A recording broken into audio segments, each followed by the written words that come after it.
오늘 말씀의 제목은 누구십니까? 라는 제목으로 함께 은혜를 나누기를 원합니다. 모든 사람은 철학자인 것 같아요. 무슨 얘기냐면 어저께 전도하다 보니까 어저께만이 아니라 전도하다 보면 나이가 많건 적건 간에 각자 인생관이 있어요. 인생이란 이런 것 같습니다 라고 얘기를 하곤 합니다. 어제도 79세 된 할머님, 80이 이제 가까우신 할머님 이렇게 전도하고 이야기하는데요. 수영장도 다니시고 건강하시더라고요. 또 산책도 다니시고 산도 다니시고 그렇게 다니셔요. 그러면서 뭐라고 말씀하시냐면 행복 뭐 별거 있습니까? 소소한 일상에서 웃을 수 있으면 그게 행복이지.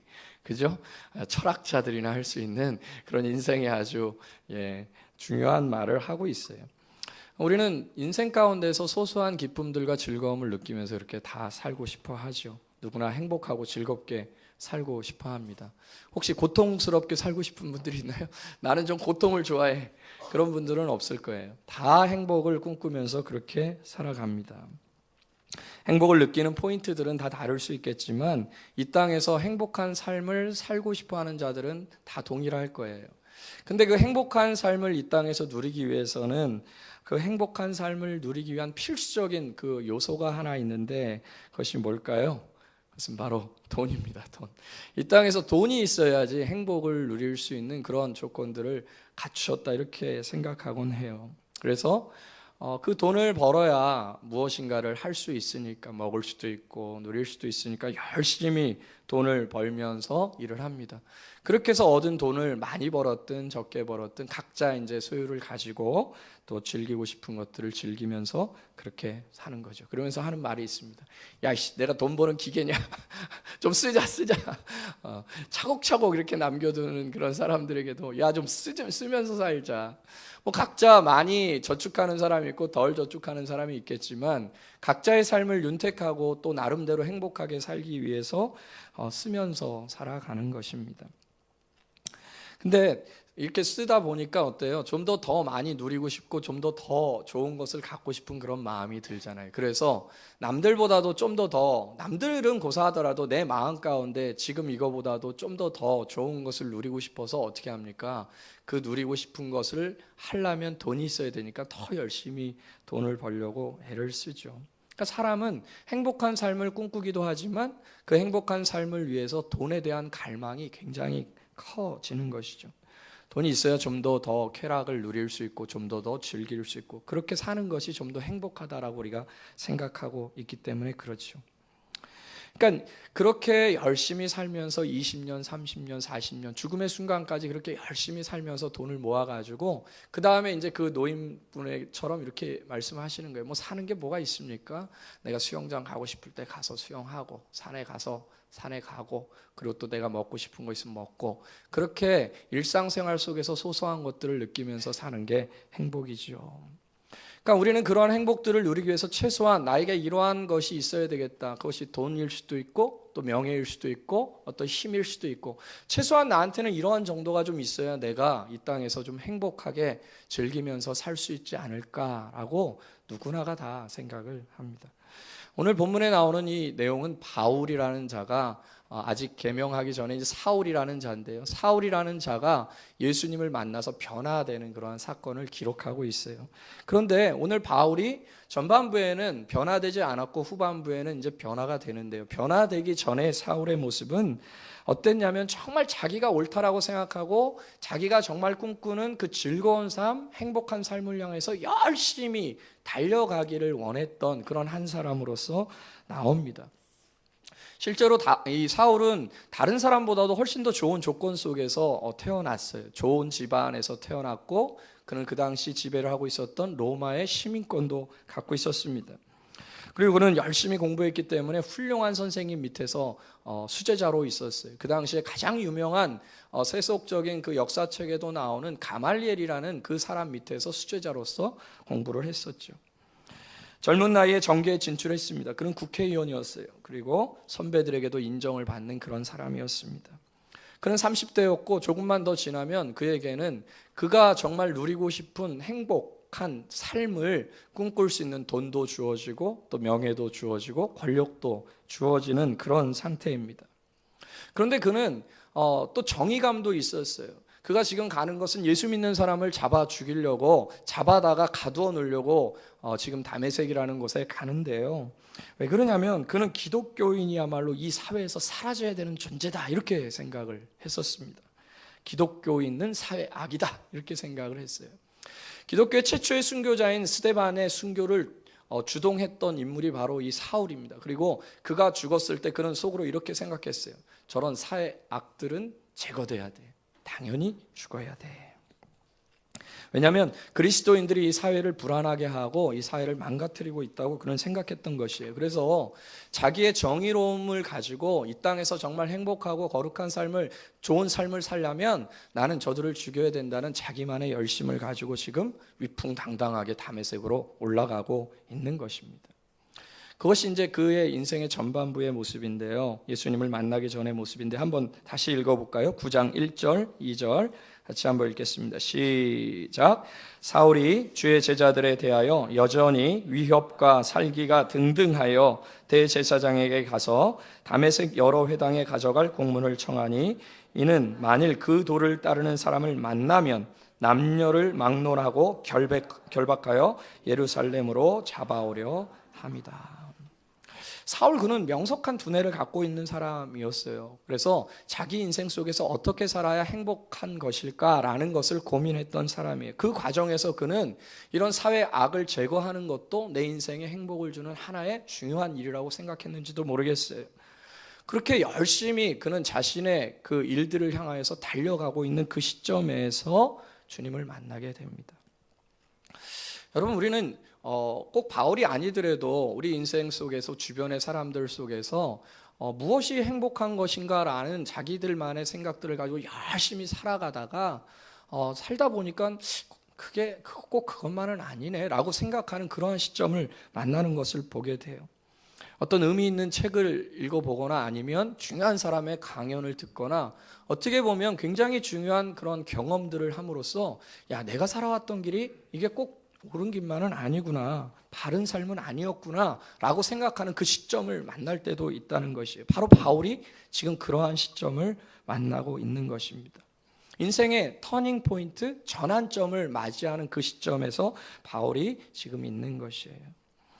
바울은 그가 추구하던 것, 그가 꿈꾸던 것, 그가 행복하려면 이런 것들이 있어야 된다고 생각하며 지금까지 달려왔던 그것이 오늘 이 사건을 통해서 완전히 바뀌어지게 됩니다.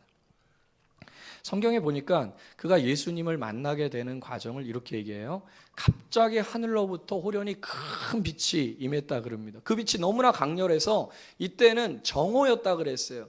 낮에 해가 가장 강렬하게 비치는 그때 그 해보다도 더 밝은 빛이 바울에게 비춰진 겁니다. 사울에게 비춰졌어요. 사울뿐만 아니라 사울과 함께 동행했던 군인들도 그 빛을 보고 모두 엎드렸다, 이렇게 되어 있습니다. 사람이 그런 어떤 절대적인 초월적인 것을 만나게 되면 엎드러지지 않겠어요? 그래서 엎드려서 눈을 가리고 있는 그 상황이, 그때 하늘에서 그 빛을 제공했던 그 초월자가 이렇게 이야기합니다. 사울아, 사울아, 내가 왜 나를 핍박하느냐? 사울아, 사울아, 내가 어찌하여 나를 핍박하느냐? 이렇게 물어봐요. 그럼 얼마나 놀랐을까요? 정오에서 갑자기 해보다도 더 밝은 빛이 강렬하게 비친 다음에 엎드렸는데 소리가, 큰 소리가 나는 거예요. 사울아, 사울아, 어찌하여 내가 나를 핍박하느냐? 자신의 음성이, 자신의 이름이 불려지는 거예요. 자신의 이름을 누군가가 부르는 겁니다. 사람의 소리는 분명히 아닌데 사울아, 사울아, 어찌하여 내가 나를 핍박하느냐? 딱 그렇게 하는 소리를 이 사울이 듣는 거예요. 그때 사울이 너무나 깜짝 놀라서 이렇게 얘기해요. 누구십니까? 누구십니까? 누구십니까? 너무나 두렵고 떨리는 마음으로 주여라는 말을 해요. 주님, 누구십니까? 누구길래 제 이름을 아시고 왜 내가 당신을 핍박한다라고 얘기하십니까? 그런 것이죠. 그때 예수님이 말씀하세요. 나는 내가 핍박하는 예수다. 나는 네가 핍박하는 예수다. 한번 읽어볼까요? 4절, 3절, 4절, 5절 같이 한번 읽어보도록 하겠습니다. 같이 읽겠습니다. 3, 4, 5절 시작.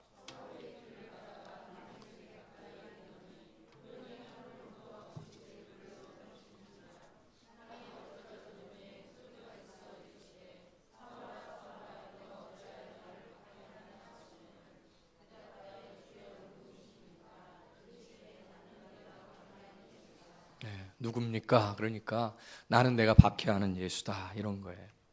사실 사울은 예수를 만난 적이 없는 것으로 보입니다. 왜냐하면 예수에 대해서 별로 관심도 갖지 않았어요. 그리고 예수에 대한 어떤 억하심정도 없습니다. 단지 예수 믿는 사람들이 사회적으로 뭔가 무리를 일으키는 것 같아서 그들을 잡아 죽이려고 한 거예요. 예수님에 대한 어떤 다른 감정이 없었어요. 아니, 무관심했습니다. 예수라는 존재는 사울에게 있어서 비류였어요. 주류가 아니었어요. 그냥 어떤 비류가 나타나서 어떤 무리들을 선동했나 보다라고 생각하는 거고, 그 선동하는 무리들이 사회적으로 무리를 일으킨다고 생각한 겁니다. 그래서 그 비류에 속해 있는 어떤 사람들을 잡으러 가려고 했는데 하늘에서 소리가 나서 이러는 거예요. 사울아, 사울아, 네가 어찌 나를 핍박하느냐. 누구십니까? 나는 네가 핍박하는 예수다. 사울은 이렇게 생각했는지도 몰라요. 저 비류를 내가 쫓아가느니 차라리 책이라도 한 점 더 보자. 내 인생의 성공을 위해서 무엇인가 하나 더 노력해보자. 이렇게 생각했을 거예요. 그런데 그렇게 자기의 인생 가운데 비류였던 그 한 존재인 예수라는 분이 지금 강렬한 빛으로 그 앞에서 나타나고 있는 것이죠. 그러면서 그 예수님이 뭐라 그러냐면, 한 번도 이 사울은 예수님을 만나서 그를 박해한 적 없지만 왜 나를 박해하느냐, 그렇게 지금 말씀하고 있는 거예요. 여러분, 믿는 자들끼리 서로 잘할 수 있기를 주님의 이름으로 축복합니다. 믿는 사람들에게 행하는 것이 결국 누구에게 행하는 것이라고요? 예수님에게 행하는 것이에요. 지금 이 사울은 믿는 자들 잡아다가 옥에 가두고 죽이고 그랬는데 예수님이 왜 나를 핍박하냐 그러는 거예요. 그렇기 때문에 우리가 서로 믿는 자들 가운데 사랑하지 아니하면 꿈속에 나타날 줄 모릅니다. 주님이 꿈속에 오늘 밤에 나타나셔서 이렇게 말씀하실 수가 있어요. 너 왜 나를 핍박하느냐? 너 왜 나를 무시하느냐? 너 왜 나를 미워하느냐? 너 왜 나에게 무관심을 갖느냐? 그죠? 우리 옆에 있는 지체들 한번 보세요. 미워하세요? 사랑하세요? 관심이 있습니까? 없습니까? 저 사람 때문에 기분이 나쁩니까? 어떻습니까? 그러면 이제 주님이 꿈에 나타나서 이러시는 거예요. 너 왜 나한테 기분 나빠하느냐? 내가 예수님께 기분 나빠한 적 없는데요. 네 형제에게 한 것, 네 지체에게 한 것이 바로 나에게 한 것이다. 반대로 이렇게도 하실 수가 있겠죠. 여러분이 여러분의 지체를 사랑하고 섬겨주고 그들에게 관심을 갖고 작은 동전 한 입을 준다고 한다면 주님이 밤에 나타나셔서 이렇게 말씀하실 수 있어요. 강렬한 빛으로 나가서 상귀야, 상귀야, 누구십니까? 나는 네가 나한테 100원 줬던 예수다. 그러니까 우리는 실제로 눈에 보이지 않는 형제를 사랑하지 않으면서 눈에 보이지 않는 하나님을 사랑한다는 것은 어불성설이라 이런 얘기예요. 말도 안 된다는 얘기입니다. 요한 1서에 보니까 눈에 보이는 형제를 사랑하지 않으면서 어찌 눈에 보이지 않는 하나님을 사랑한다고 말할 수가 있냐. 말도 안 된다는 얘기예요. 그러므로 사실 오늘 이 말씀은 교회에 대한 이야기는 아니지만 교회 공동체가 서로 사랑하고 섬겨야 되는 충분한 이유는 뭐냐면 내 옆에 있는 그 사람이 바로 예수님이라는 거예요. 실제로 그 사람이 어떤 예수님으로 화해져서 온 것이 아니지만 예수님은 그렇게 마음을 먹으신다는 겁니다. 내 옆에 있는 지체 한 사람에게 소홀히 한 것이 바로 예수님에게 소홀히 한 것이고, 내 옆에 있는 지체에게 사랑의 손으로 그 손을 잡아준 것이 바로 예수님의 손을 잡아준 것이다. 그렇게 말씀하시는 것이죠. 믿는 자에게 잘할 수 있기를 주님의 이름으로 축복합니다. 같이 있었던 사람은 소리만 들었다라고 이렇게 나와 있어요. 그리고 그 음성에 대한 정확한 의미는 보지 못했다 이렇게 되어 있습니다. 바울이 나중에 이 간증을 여러 번 하는데요. 그가 이야기할 때 많은 사람들이 함께 있었지만 그 순간에 이름이 불려진 자는 누구예요? 사울 하나였습니다. 그리고 그 순간에 변화된 자도 사울 한 명이었어요. 그러니까 하나님께서 모든 사람들을 구원하시길 원하시지만 모든 사람들이 다 은혜를 받는 것은 아닌 것 같아요. 동일하게 빛을 보았고 동일하게 소리를 들었지만 그 순간에 변화되어서 자신의 인생을 하나님께 완전히 드린 사람은 이 바울 한 사람이었던 것이에요. 그러므로 사랑하는 여러분, 여러분이 예수님을 그 마음 가운데 영접하고 하나님의 자녀가 됐다는 확신을 갖는다면 여러분 크게 기뻐하시기를 주님의 이름으로 축복합니다. 아무나 누릴 수 없는 그 무엇을 하나님께서 여러분에게 은혜로 주셨다는 것을 이 바울의 이 역사 속에서 우리가 추측할 수 있는 것이죠. 바울은 이 사건을 통해서 자신의 인생을 돌아보는 그러한 계기를 갖습니다. 바울이 너무 강렬한 빛을 보아서 그랬는지 아니면 특별히 바울에게만 더 그렇게 하나님의 은혜를 주셨는지 바울은 그 강렬한 빛으로 인하여서 3일 동안 눈이 멀었다 이렇게 되어 있어요. 그러니까 3일 동안 눈이 깜깜해진 상태에서 어떤 생각을 했을까요? 그는 자신의 앞날을 위해서 막히지 아니하고 앞이 활짝 열린 그런 인생을 달려왔어요. 그런데 그는 오늘 다메섹 도상에 올라가면서 강렬한 빛을 만났고 나는 네가 핍박하는 예수라는 그 음성을 들었고 눈이 가려지게 된 거예요. 그리고 그는 어떤 생각을 했을까요? 그의 눈은 3일 동안 가려져 있다 그랬었어요. 3일 동안 그는 눈이 가려진 상태에서 먹지도 않고 마시지도 않았다 그랬습니다. 심각한 고민을 한 거죠. 먹을 수도 없고 마실 수도 없는 그런 영적인 심각한 고민에 그는 빠져 있었던 것이에요. 그리고 얼마 후에 3일 후에 그 지역에 있었던 그가 잡으려고 했던 예수님의 제자인 아나니아라는 사람이 바울에게 와서 안수를 합니다. 그때 그가 그의 눈에 비닐 같은 것들이 벗겨지면서 세상을 바로 보게 됩니다. 그의 눈에 비닐 같은 것들이 벗겨지고 난 후에 그는 다른 삶을 삽니다. 어찌 보면 이 비닐이라는 것은 상징적인 의미로 기록되었는지도 몰라요. 이 세상을 바라보는 바울의 시각은 자기 나름대로 철학자처럼 인생은 이런 거야 라고 생각하면서 그렇게 달려갔지만 어느 날 자기가 열심히 달려가는 그 순간 속에서 예수님을 딱 맞닥뜨리고 예수님 앞에 나아갔을 때 자기는 한 치 앞도 볼 수 없는 그런 장님이었구나라는 그런 생각을 갖게 되는 겁니다. 그리고 주님 앞에 기도를 받고 눈에 비닐이 벗겨져서 새로운 세상을 보게 되는 것이죠. 예전에 그 신학교를 다닐 때 한참 전이네요. 신학교를 처음 갔을 때 그 신학교 교수님 중에 한 분이 이런 간증을 하면서 첫 수업을 시작하더라고요. 자기는 굉장히 영재였다라는 거예요. 굉장히 똑똑했대요. 이렇게 잘난 체를 하네 이렇게 생각을 했는데 중고등학교 때 한 번도 1등을 놓쳐본 적이 없대요. 그렇게 공부를 잘했답니다. 그래서 자기의 꿈은 변호사가 되어서 정말 억울한 사람들을 돌이켜주는 그런 어떤 이 사회의 정의를 나타내는 그런 사람으로 꿈꾸고 싶었대요. 그래서 유학을 가서 열심히 공부를 해서 외국에서도 우수한 성적으로서 그렇게 지내고 있었대요. 그런데 외국에 있다 보니까 마음도 허하고 여러 가지가 허하다 보니까 교회를 가기 시작한 거예요. 교회를 가서 복음의 말씀을 듣고 보니까 내 인생 속에서 정말 가치 있고 중요한 것은 내 꿈을 이루는 것이 아니라 예수님의 꿈을 이루는 것이구나라는 것이 너무 강렬하게 자기에게 오더라는 거예요. 그래서 너무 고민이 되더라는 거예요. 세상적인 어떤 길로 갈까? 정말 주님이 원하시는 길로 갈까? 그렇게 바울처럼 어떻게 보면 3일 동안 고민하고 그렇게 했는지 모르겠어요. 그러고 난 다음에 그가 결국 주님을 위한 길을 가면서 신학교로 가서 신학을 하고 또 신학의 교수의 길을 가서 지금 신학생들을 가르치고 있다는 거예요. 그러면서 여러분들 저는요 여러분을 만난 게 너무 기쁘고 행복합니다.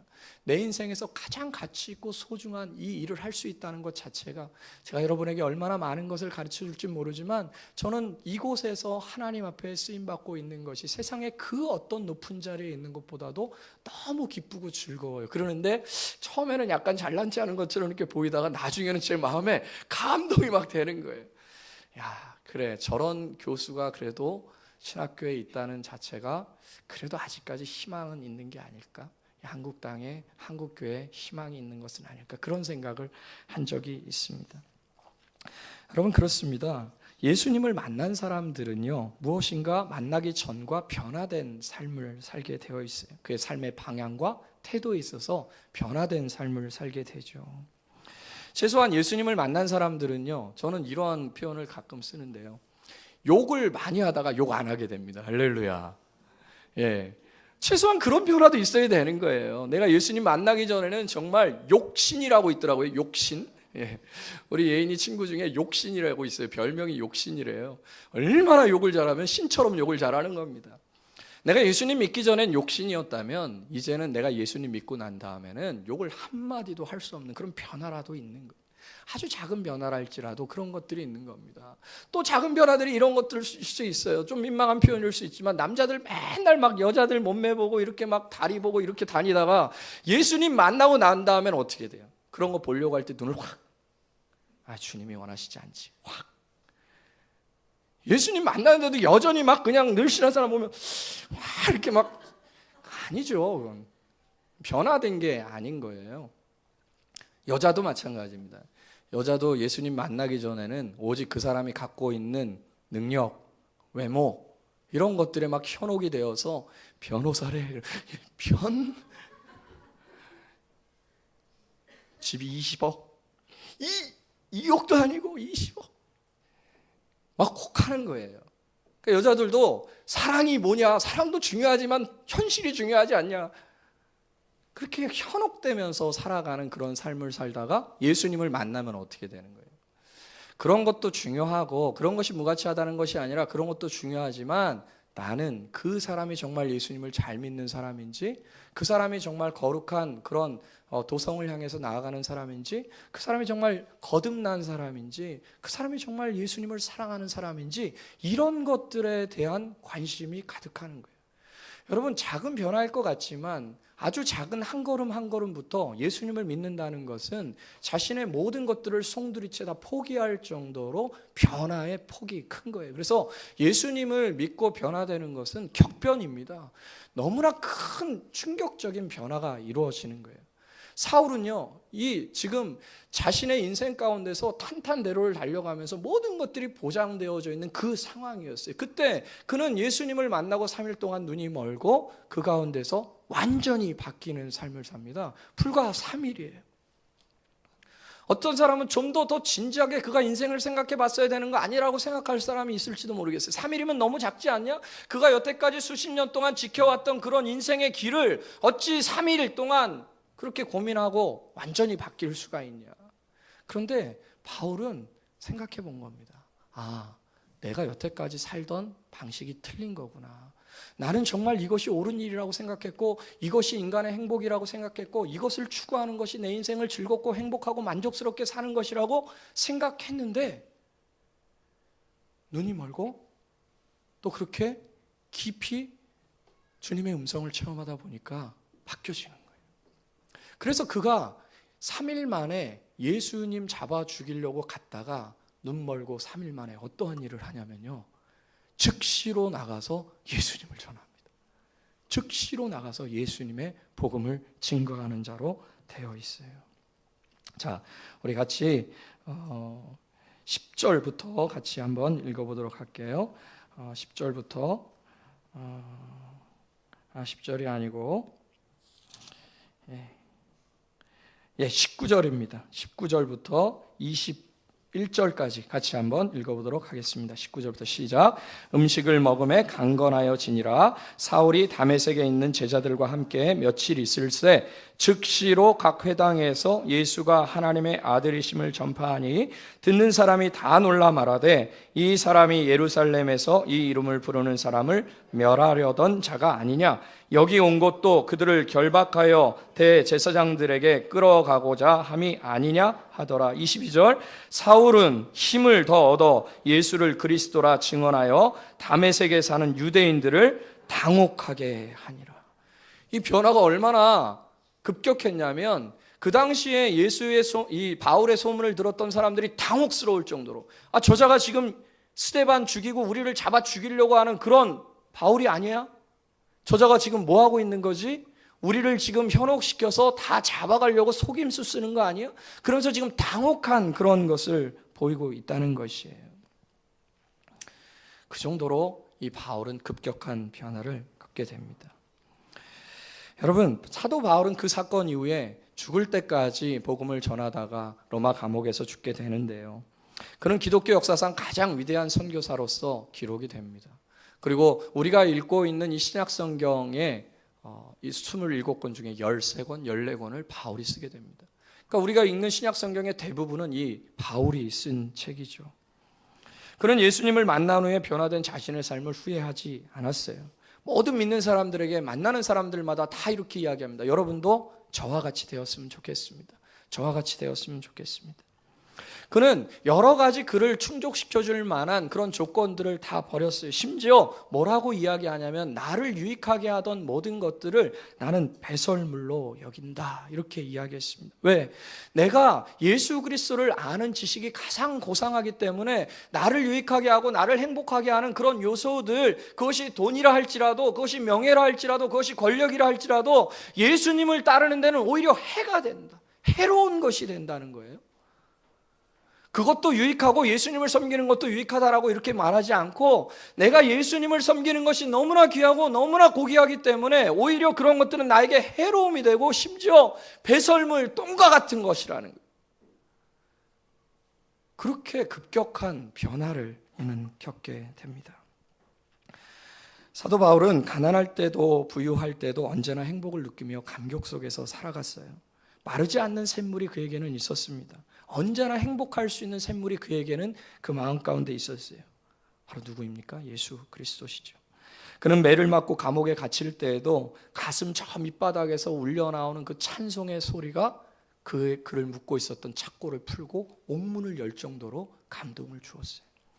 그리고 그는 옥문이 열렸으면 도망가는 것이 마땅하지만 옥문이 열렸어도 전혀 도망가지 않습니다. 그리고 간수에게 그리스도의 복음을 전하면서 그가 자기를 때렸음에도 불구하고 그에게 복음을 전하고 그 가정을 온 가정 구원한 다음에 다시 나를 감옥에 가두라라고 하면서 다시 감옥에 들어갑니다. 내일 사형의 형장의 이슬로 죽을 수도 있는 그런 형편에서도 어떻게 그렇습니까?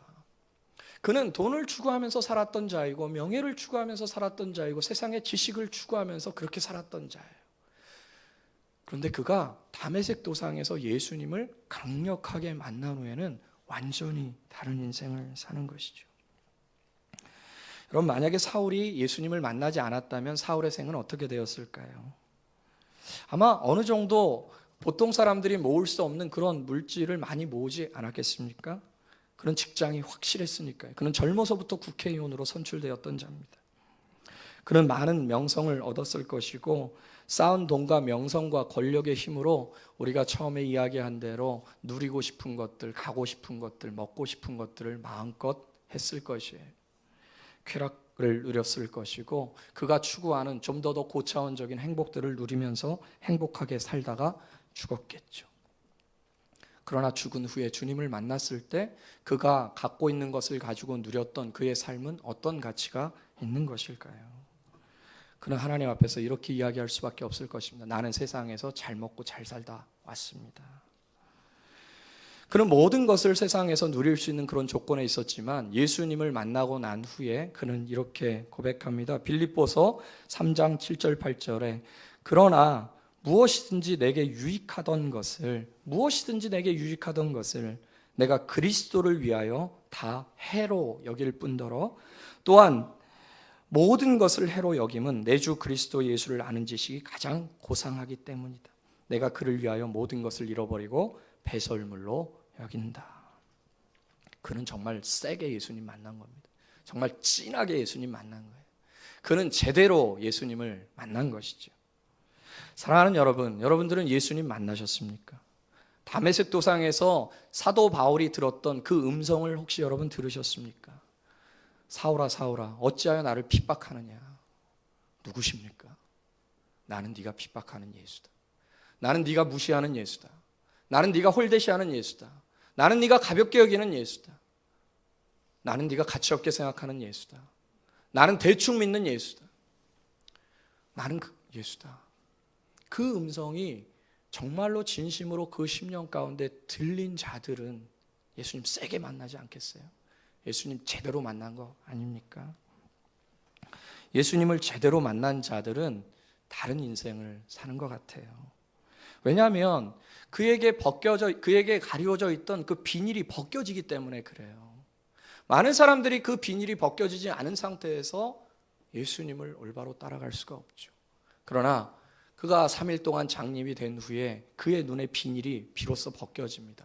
아, 어떤 것이 참된 삶이구나. 어떤 것이 정말 행복한 것이구나. 어떤 것이 가치 있는 삶이구나. 이 세상 사람들이 추구하는 그런 것들이 나를 행복하게 할 수 없는 것이구나. 여러분, 저는 이렇게 결론 내고 싶습니다. 하나님을 만나지 못한 자, 예수 그리스도를 진정으로 만나지 못한 자는 아무리 스스로 철학자라고 이야기하지만 그는 잘못된 정의를 내릴 수밖에 없는 철학자다. 왜 그럴까요?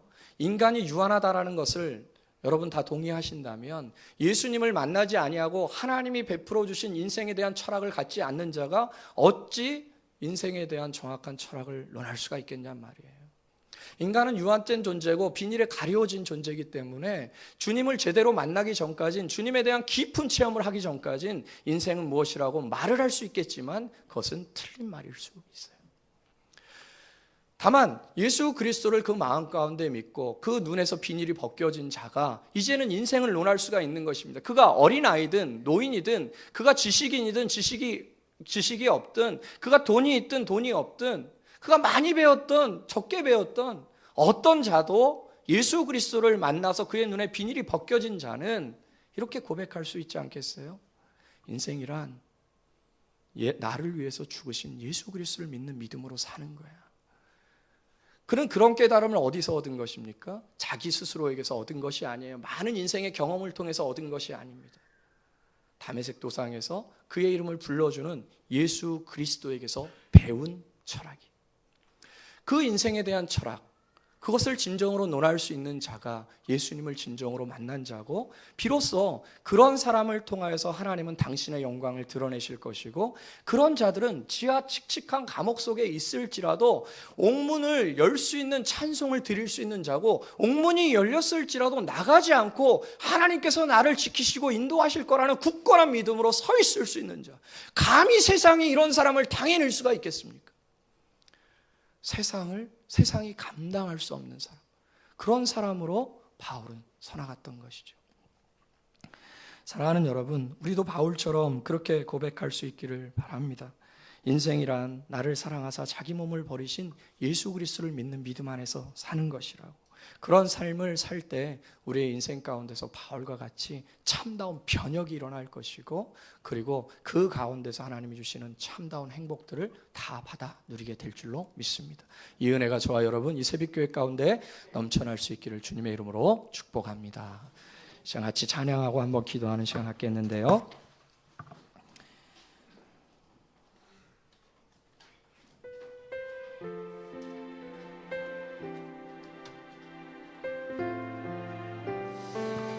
우리 찬양하면서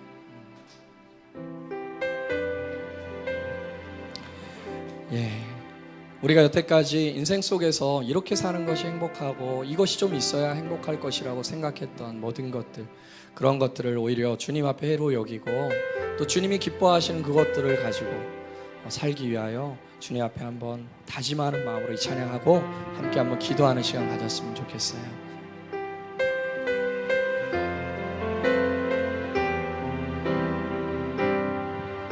나의 만족과 유익을 위해 가지려 했던 세상 일들 이제 모두 다 해로 여기고 주님을 위해 다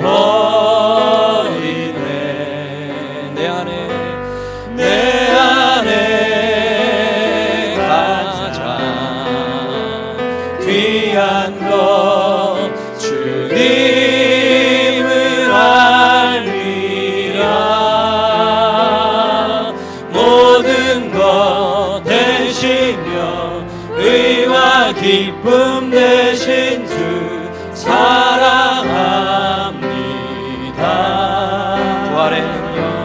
부활의 능력 체험하면서 주의 고난에 동참하고 주의 죽으심 오늘 받아서 그의 생명에 참여하네. 내 안에 가자, 내 안에 가자. 귀한 것 주님을 알미라. 모든 것 되시며 의와 기쁨 되신 주 사랑합니다. 우리 1절 나의 만족 위해 가지려 했던 세상 일들 이제 모두 다 해로 여기고 주님을 위해 다 버리네. 내 안에 가장 귀한 것 주님을 알미라. 모든 것 되시며 의와 기쁨 되신 주 사랑합니다. 내 안에 가장 내 안에 가장 귀한 것 주님을 알미야. 모든 것 되시며 의와 기쁨 되신 주 사랑합니다. 나의 주 나의 주. 여러분, 이 시간 같이 한번 기도할 때 주님, 내가 주님보다 더 귀한 것을 갖지 않게 해주시고 주님을 섬기는데 해가 되는 것들을 다 버릴 수 있도록 도와주십시오. 양다리는 여자만 사귈 때 나쁜 것이 아닙니다. 양다리는 신앙생활의 가장 나쁜 것이에요. 주님도 반 섬기다가 세상도 반을 섬기는 것은 주님의 가슴에 대못을 박는 것입니다. 내가 주님을 섬기는 것이 가장 귀한 것이라고 그렇게 주님 앞에 고백하며 나아갈 수 있기를 바랍니다. 여러분, 여러분에게 있어서 가장 귀한 것은 예수님이십니까? 여러분, 여러분에게 있어서 가장 중요한 것은 예수님이십니까? 네, 그렇게 우리가 주님 앞에 한번 고백했으면 좋겠어요. 하나님, 저도 바울처럼 주님의 음성을 들었습니다. 바울처럼 내 안에 가장 귀한 것은 예수님이라는 그 마음을 가지고 내가 인생을 살아가는 길을 터내서 주님이 원하시는 그 길로 가고 있습니다. 주님, 내 안에 자꾸 세상 것에 대한 욕망이 들어옵니다. 자꾸 세상을 쫓아가려고 하는 욕심도 들어옵니다. 주님, 그러나 주님을 향한 나의 뜨거운 사랑이 그 모든 것을 녹여버리게 하여 주옵시고 주님, 오직 주님만을 바라보면서 그렇게 나아갈 수 있도록 축복해 주옵소서. 우리 같이 한번 말씀을 놓고 다짐하면서 한번 기도하는 시간 가졌으면 좋겠습니다. 기도하겠습니다.